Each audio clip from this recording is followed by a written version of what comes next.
L'ours a supplié l'homme de le laisser partir. Mais le chasseur a fait quelque chose de choquant. Dans une cabane isolée au cœur de la forêt française, vivait un homme solitaire nommé Henri. La cabane en bois vieilli racontait des histoires de solitude et de douleur. Henri, un homme d'âge moyen, avait les cheveux grisonnants et un regard perdu qui reflétait la profondeur de sa tristesse. Son visage marqué par le temps montrait la lutte interne qu'il menait quotidiennement. Il avait été un chasseur habile, connu pour sa précision et son courage. Cependant, un incident tragique avait changé sa vie pour toujours. Henri avait un ami inséparable, Jacques. Les deux exploraient ensemble les denses forêts de la région d'Alsace, partageant rire et aventure. Leur amitié était profonde, forgée par des années de confiance et de compagnonnage. Mais un jour fatidique, alors qu'ils chassaient, ils furent surpris par un immense ours brun. Jacques tenta de protéger Henri, mais fut mortellement blessé par l'animal. Henri, impuissant, assista à la scène sans pouvoir agir. La culpabilité et le désespoir le consumèrent depuis lors. Maintenant, Henri vivait isolé, loin de tout et de tous, immergé dans une routine monotone qui reflétait son état émotionnel. Les murs de la cabane étaient les témoins silencieux de ses nuits blanches et de ses conversations solitaires avec le passé. L'hiver approchait, et la forêt environnante devenait de plus en plus silencieuse, comme pour respecter le deuil continu d'Henri. Un matin froid, alors qu'il marchait dans la forêt pour vérifier ses pièges, Henri trouva quelque chose qui changea le cours de sa journée, et possiblement de sa vie. En s'approchant d'un vieux piège, il entendit un son profond et agonisant. C'était un gémissement qui semblait porter toute la douleur du monde.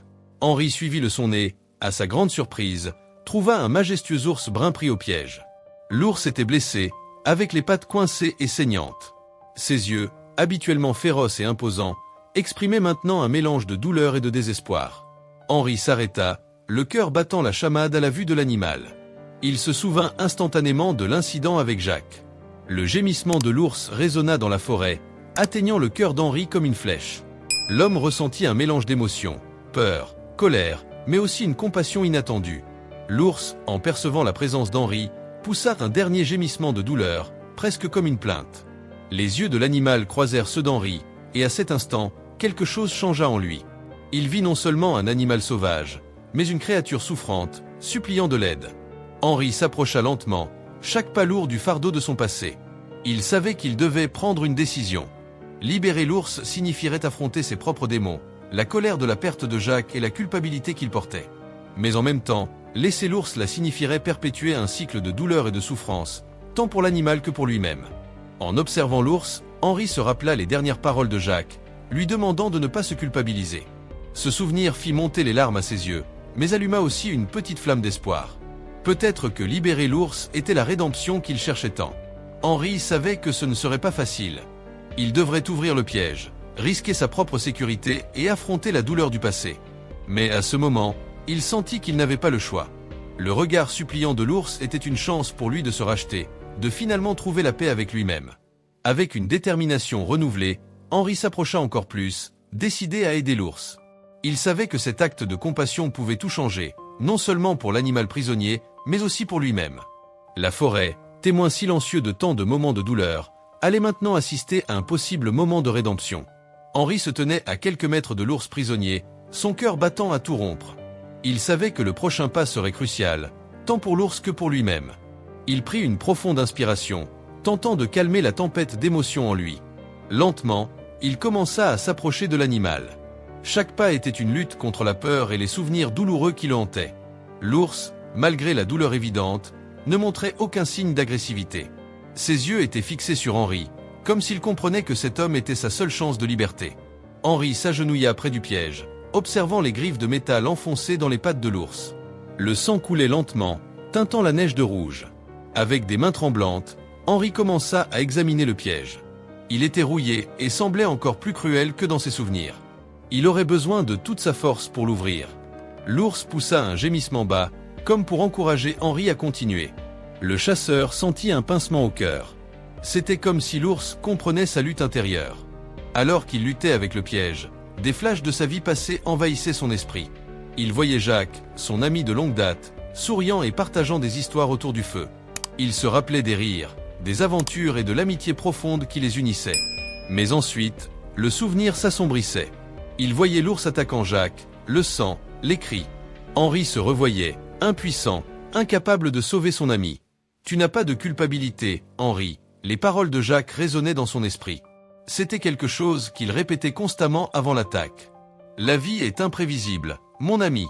Ne te culpabilise pas pour les choses que tu ne peux pas contrôler. Henri ferma les yeux, tentant de retenir ses larmes.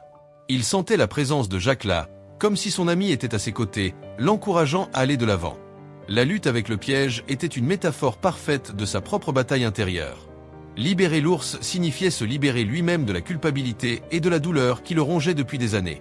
Alors qu'Henri travaillait pour ouvrir le piège, d'autres souvenirs de son passé refirent surface. Il se rappelait comment Jacques croyait toujours en la bonté intrinsèque des personnes et des animaux. Jacques ne voyait jamais un ours comme une simple bête, mais comme un être ayant aussi sa place dans la nature. Une fois, lors d'une chasse, Jacques avait dit « Henri, nous devons apprendre à coexister avec la nature. Ces animaux ne sont pas nos ennemis, ils font partie de ce monde autant que nous. » À l'époque, Henri ne comprenait pas pleinement ces paroles. Maintenant, des années plus tard, elles prenaient tout leur sens. Henri se souvenait aussi des jours qui suivirent la mort de Jacques. Il s'était isolé du monde, s'éloignant des gens qui tenaient à lui. Ces jours étaient devenus une répétition monotone de douleur et de regrets.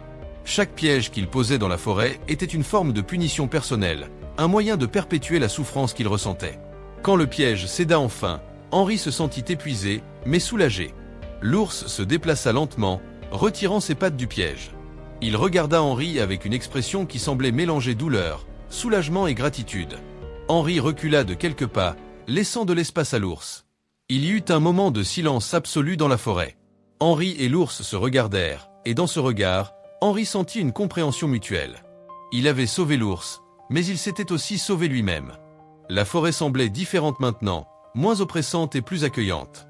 Henri regarda l'ours s'éloigner lentement, disparaissant entre les arbres. Il ressentit une vague d'émotions, tristesse, soulagement et une nouvelle espérance qu'il n'avait pas ressentie depuis longtemps. Le geste de libérer l'ours ne ramenait pas Jacques, mais apportait une forme de rédemption, une chance de se pardonner. Avec un profond soupir, Henri commença à retourner vers sa cabane. Chaque pas était plus léger, comme si la culpabilité qu'il portait depuis longtemps avait enfin commencé à se dissiper. Il savait que le chemin de la guérison serait long, mais c'était un début.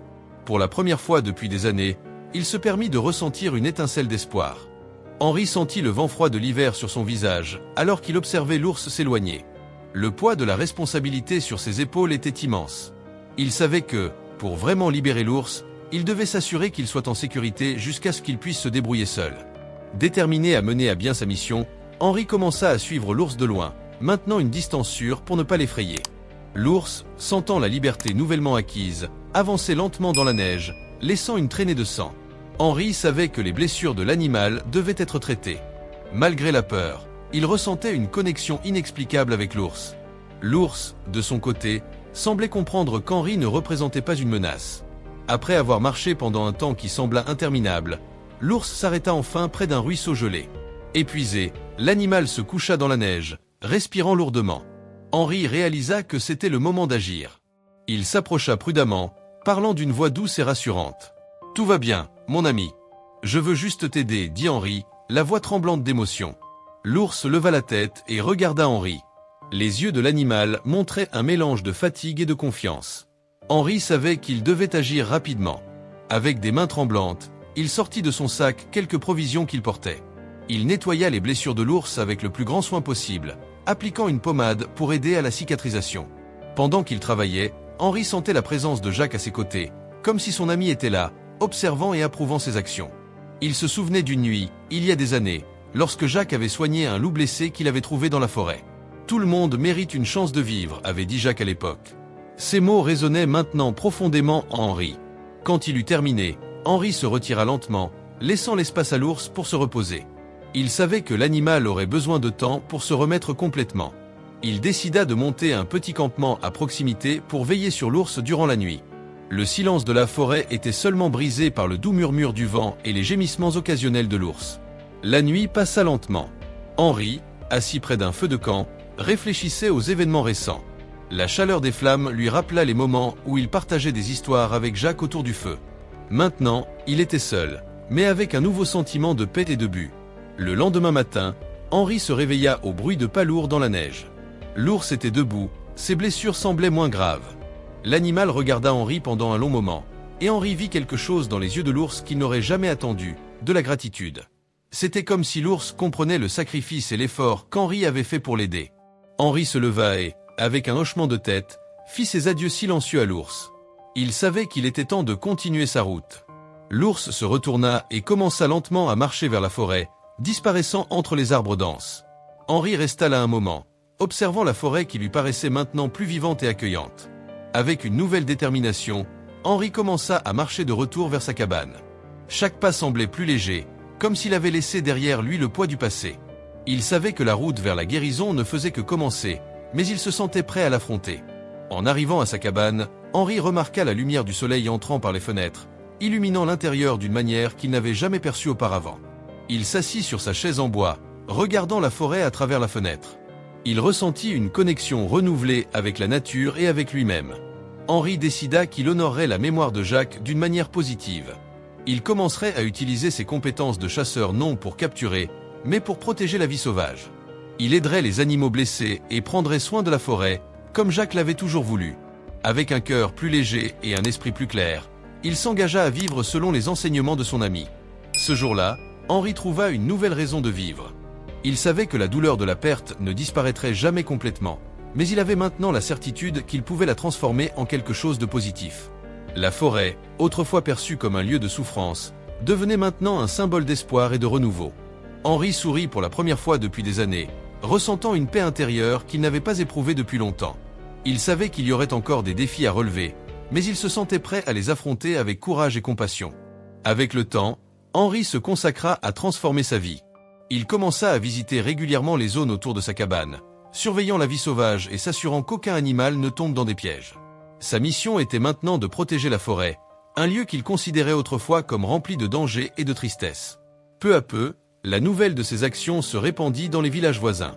Les gens commencèrent à le voir non pas comme un chasseur solitaire, mais comme un gardien de la forêt.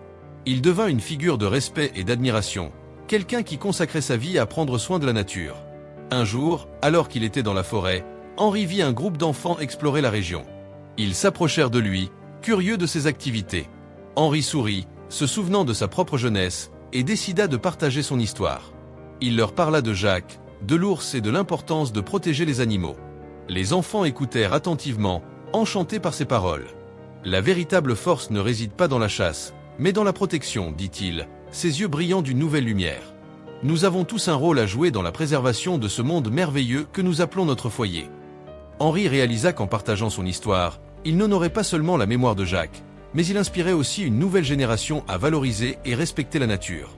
Les enfants promirent d'aider à prendre soin de la forêt, et Henri ressentit une profonde satisfaction en les voyant courir de retour chez eux, impatients de raconter leur expérience à leurs parents. De retour à sa cabane, Henri réfléchit à son parcours. La perte de Jacques avait été un coup dévastateur, mais libérer l'ours et se reconnecter avec la forêt avait apporté un nouveau sens à sa vie. Il comprit que la véritable rédemption venait du pardon de soi et de la dévotion à une cause plus grande. Henri décida de continuer à protéger la forêt et à éduquer les jeunes sur l'importance de la préservation. Il savait que Jacques serait fier de lui, et cela le motivait à aller de l'avant. La cabane, autrefois un symbole d'isolement et de douleur, était maintenant un lieu d'espoir et de renouveau. Au fil des ans, Henri construisit un petit sanctuaire près de sa cabane, où il soignait les animaux blessés et enseignait aux gens l'importance de la coexistence harmonieuse avec la nature. Il ne se sentit plus jamais seul, car il trouva une nouvelle famille parmi ceux qui partageaient son amour pour la forêt. L'histoire d'Henri et de l'ours devint une légende locale, inspirant beaucoup de gens à respecter et protéger la nature. Henri vécut le reste de ses jours en paix, avec la certitude d'avoir trouvé son but et d'avoir fait une différence dans le monde. Si vous étiez à la place d'Henri, comment réagiriez-vous en trouvant l'ours pris au piège? Si vous avez aimé cette histoire, celle qui apparaît maintenant à l'écran est tout aussi passionnante.